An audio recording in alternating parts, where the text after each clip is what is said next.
Good afternoon. First of all, probably some of you were expecting Robin to be here at this time on this stage. I must say that I feel quite sorry for you, actually. The point is that we lost contact with Robin a few hours ago. He was in the middle of his presentation, something hub. I didn't get exactly what it was about, but basically, we are a bit concerned. So, Robin, if you hear us, just please send us a signal. Really send us a signal. We are concerned. We love you. So, please send us a signal. All right. So, work stories and a few examples of data projects. I've been, you know, what's interesting with data project. Actually, it's interesting because it's innovation project, and these last years, while I was working on such project, I realized something. I realized that it's as important to keep the project under control than actually to achieve the goals. Of course, it's important to achieve the goals, but keeping the project under control on innovation project is sometimes quite difficult, and it's also quite key. I will give you a few examples of success and failures. First one is about headline.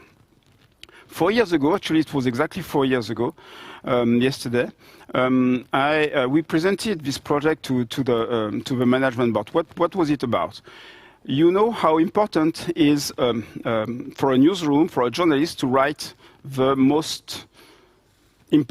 best headline for a story, so that the story can definitely reach the performance that he wants. Performance being, it can be either a click, it can be conversion, whatever you name it.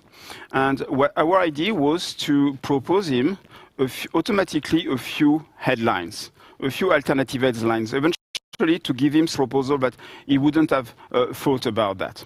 So we started the project, and actually this is the slide that we presented to the board at this time, 4 years ago. And if you look at this exact part of the slide, you see that we were really taking care about how to control the project step by step. You see the tollgate 0, tollgate 1, and so on. Tollgate 0 was just, and we actually, sorry, what we did was we really drove the project with these tollgates. Tollgate 0 was a make or buy. Make or buy means here something like, do we buy a service on a third party, or do we make a service by ourselves, something to generate the headlines automatically? At this time, 4 years ago, we didn't find any third party providing such a quality service, so we said, okay, let's make it. Tollgate 1, here what we did, and we passed this tollgate. What we did is that we reproduced a model described in an academic paper based in English. So we took, if I remember well, we took the data set coming from CNN and Daily Mail, and the model was quite good, actually. It was really generating nice headlines. And we say, okay, probably we can go further. We checked that we had the right data. We used the data from Tagus & Sayer, and we went to the next step. Next step was, okay, can we do the same with our own data? We trained the model, and actually didn't work at all. The headlines were awful. The journalists to whom we showed these headlines said, okay, but it absolutely cannot be used at all. What happened? Actually, two things. First, it seemed that German is somehow more difficult to write than in English. And second, even more important, the journalistic style. Writing a headline in German is much different than writing a headline in English. So at the end, we said, okay, can we move forward? No, the tollgate was not passed. So we said, okay, let's stop it. We wrote a report, we explained. Was it disappointing? Was it a failure? Actually, yes, and somehow we were disappointing because we would have liked to. Was it really a failure? No, because at the early beginning of the project, we were clear. We were trying to do something. The fact that we couldn't do that, so we stopped the project. Game over. Second is about comments. So comments.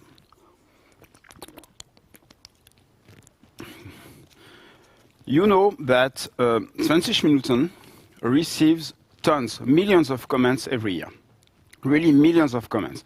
And 20 Minuten takes high care and really make their best and invest a lot of effort in keeping the community, the discussion around their story on comments on a quite good quality level. It's hard. It's hard because there are a lot of comments. You can't imagine how much, but there are a lot of comments that are very toxic. Some racist comments, some LGBT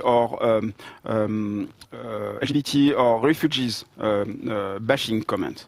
And the challenge here is to detect these few comments out of the millions of other which are nice. What we discussed and started to work with 20 Minuten was to build an automatic toxic comment detection.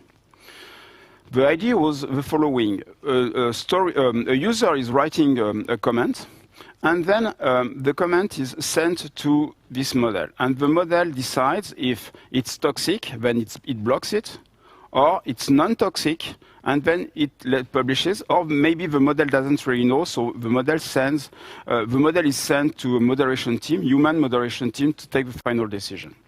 So we started the project, and the way we tracked the quality of the model was through a confusion matrix. So a confusion matrix, it's quite simple to understand. On the columns in the actual class, you take a few comments that you know if they are toxic or not. And in the columns, the actual class, then you write here positive means toxic, negative means non-toxic.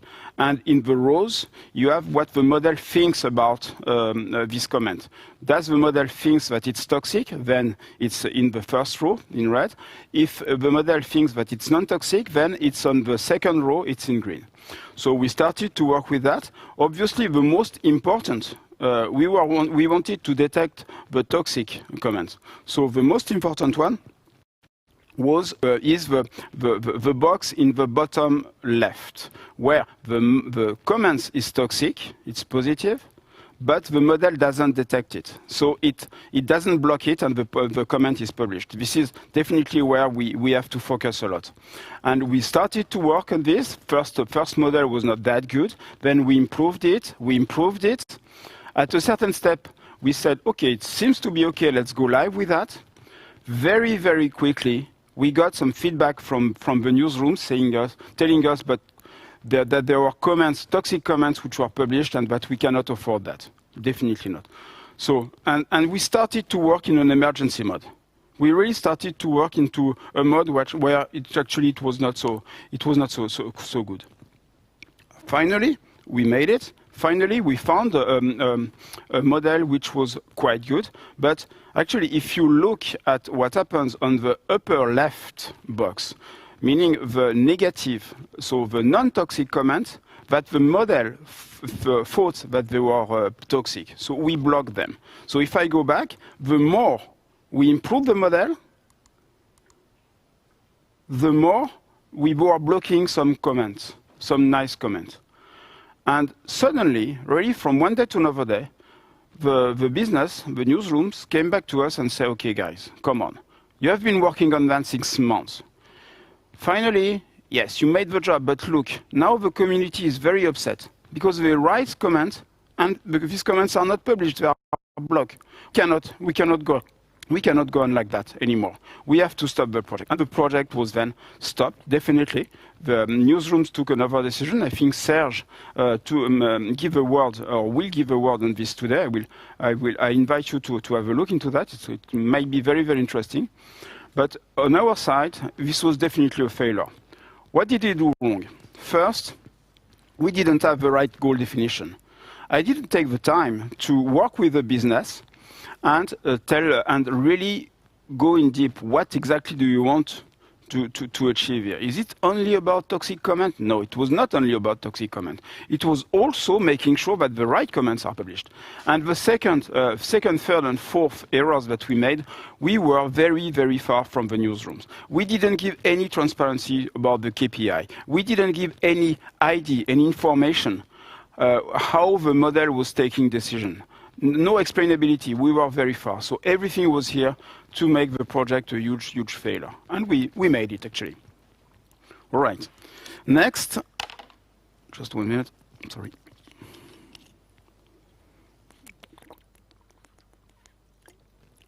Next is about content recommendation. We deployed on production just after Prometheus, so meaning in May, something like that, a few weeks after the new 20 Minuten websites and apps were launched. We deployed a content recommendation engine.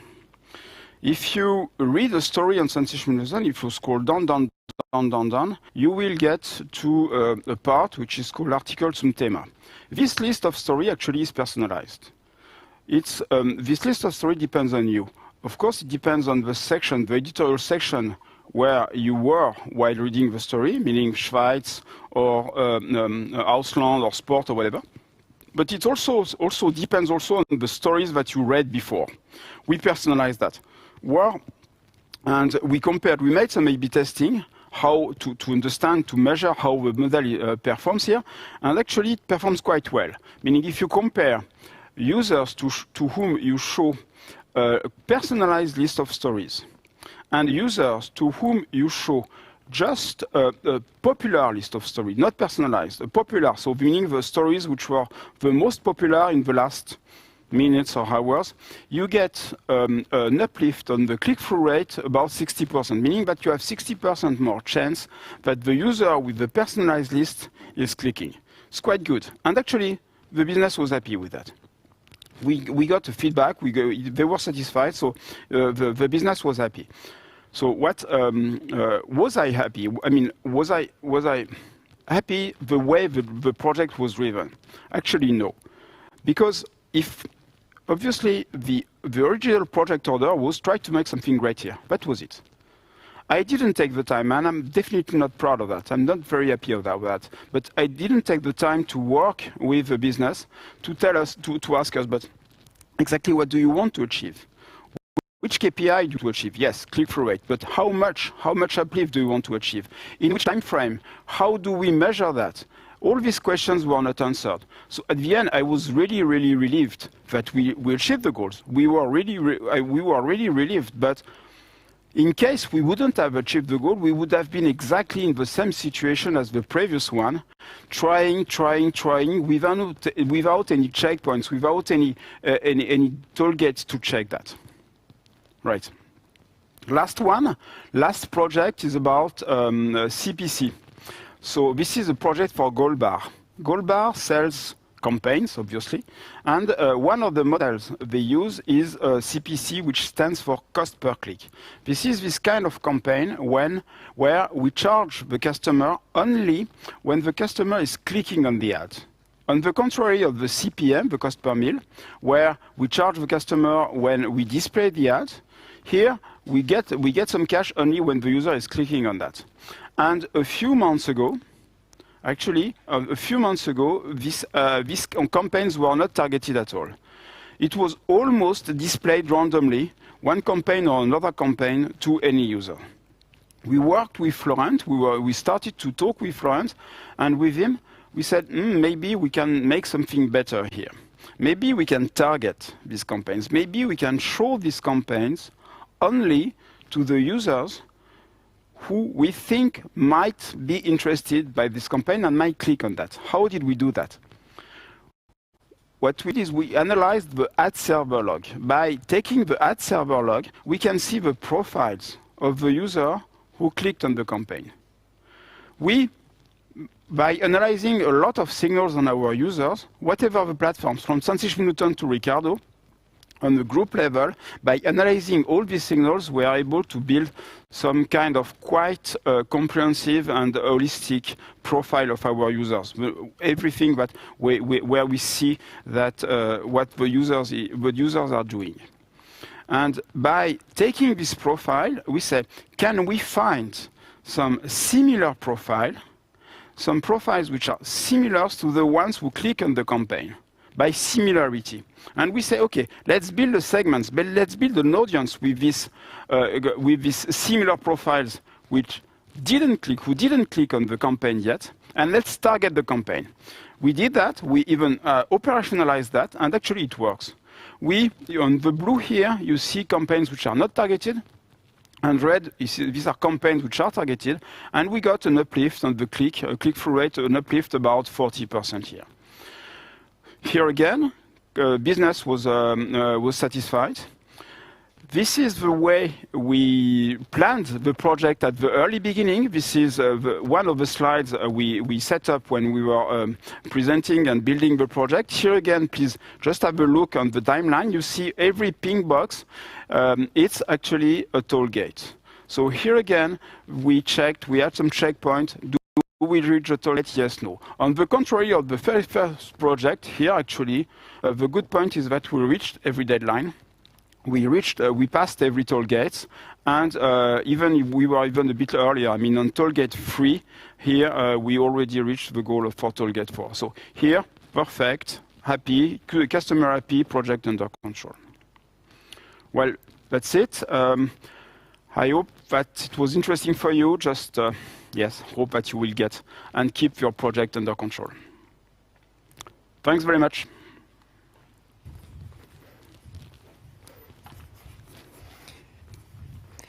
All right, thank you very much, Didier, for the very interesting talk. Welcome. I am monitoring the stage chat, so if you want to stay on the stage for a minute, actually, come back. Yeah. We're not done with you. If you want to post your questions in the stage chat for Didier, go ahead, and I'll make sure that I pass them on. Maybe while we're waiting for the chat to come through, Didier, I have a question of my own, which the question of algorithmic bias is kind of a big, popular topic at the moment, and I was wondering to what extent you encounter that in your projects and what you do to account for it. So we have two things on that.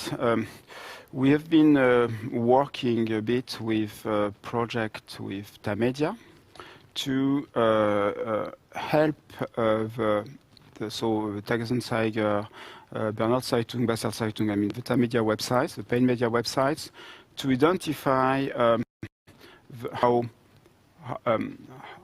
often women are listed into, so it's more diversity than bias, but just to give you an idea, women are mentioned into the story compared to men, just to help eventually to balance a bit first. Second, if we talk only about bias, maybe I have to remember, but on comment, when we were yes, actually, on comments quite a month ago, so related to the toxic comments, we found out, unfortunately, that the model was detecting much more toxic comments when a woman, a politician woman, was mentioned in the comments. Much more often.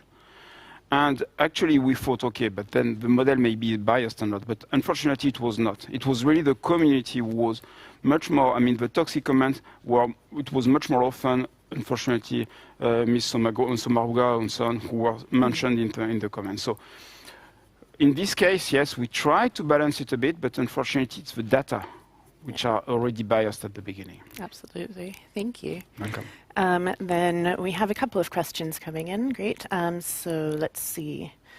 We have a question from Christoph. He's asking, what if the client doesn't really know what he wants before the project starts? I think that happens quite often. Would you still insist on defining concrete goals? Yes, definitely.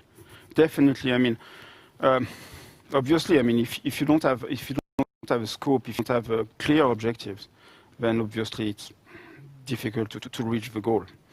So yes, and it might be hard sometimes actually. It might be hard because you are the nasty guy, taking care and trying. Yes, but please, can you insist? Can you really tell me what you want? So it's not so. Yeah, I don't really enjoy it, but it's important. Yes. Yeah, sounds familiar. Let's see. Marcin is asking. So he says, "Thanks for the interesting talk. What is your next project? Excuse me, that you're working on being set for success?" So we have a nice, more internal project on TX Group. I was mentioning the profiles at the very end. Actually, we work on a project called Farcaster. It's a DMP, and this intends to give the business to very easily define a few criteria, and with this criteria you will get a list of profiles corresponding to this criteria. Let's say, for example, I'm interested by the woman 35 to 45, sporty, then just going into the tool, say, okay, please could you give me the woman who were on Ricardo looking for sport products and on 20 Minuten in sports section, and in this age range, and then you would get a list of ideas. So this is one of the projects still on profiles that we are working on, and we are still some stuff about recommendation and so on, probably to come. Very cool. Excited to see what comes out of it. All right, that's all the questions for now. I'm sure you can check out the chat too for feedback and follow-up questions. I will. We will be back in just a few minutes with our next talk from Joël about Lego and marketing mix models.